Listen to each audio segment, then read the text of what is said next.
Égine Asperet d'Arbreau, le savoir-faire dans l'esprit du pays.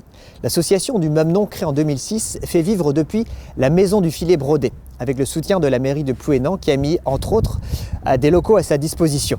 Un lieu pour préserver la technique du filet brodé, la transmettre et surtout la faire vivre.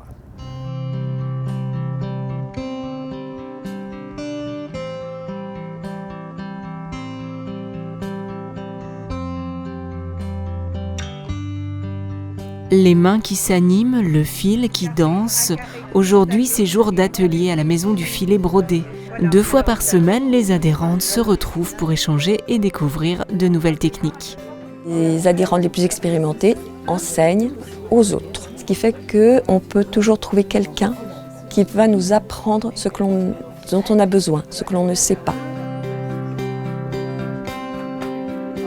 On prépare une base qui est composée de nœuds. C'est donc un filet qui est exactement le même type de filet qu'utilisaient les pêcheurs auparavant. Et donc sur cette base, on va broder.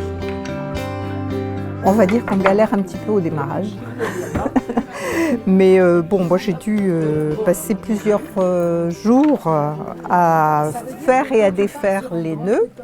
Mais une fois qu'on a la technique, ça devient, on acquiert le geste.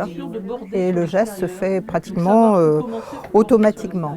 Je ne connais pas une seule brodeuse, une seule fileteuse qui n'a pas défait de multiples fois son travail. L'idée, c'est de pouvoir faire tous les éléments de mon costume. Donc là, j'ai fini ma coiffe. J'ai commencé à faire une paire de gants. C'est toujours agréable de venir travailler le jeudi à l'atelier. Il y a toujours une bonne âme pour nous aider quand on est bloqué sur le travail qu'on est en train de faire. Toujours des gens de bons conseils aussi pour qu'on puisse avancer comme il faut, apprendre toujours plein de choses. Les écrits sont importants pour pouvoir apprendre, mais l'expérience des autres aussi est très enrichissante. La technique du filet brodé était utilisée pour réaliser des rideaux, des couvre-lits ou des ornements religieux. Pour les tenues vestimentaires, le filet brodé s'est illustré dans la confection des fameuses coiffes bretonnes, particulièrement mises en valeur dans le musée. Elles sont présentées ici dans des vitrines et on a à peu près une 50aine de coiffes. Donc, il y a toute une histoire du pays, de la Bretagne en fait, qui s'est écrite comme ça, à partir d'un fil avec la main des femmes et des enfants.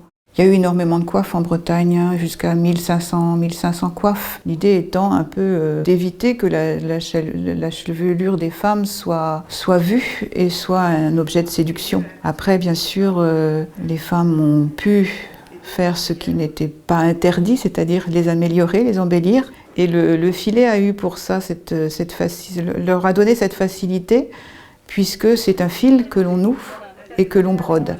Donc effectivement, elle pouvait le faire chez elle pouvait le faire en atelier, comme ça s'est fait par un moment, mais c'était des coiffes qui étaient souvent faites aussi à la maison et transmises.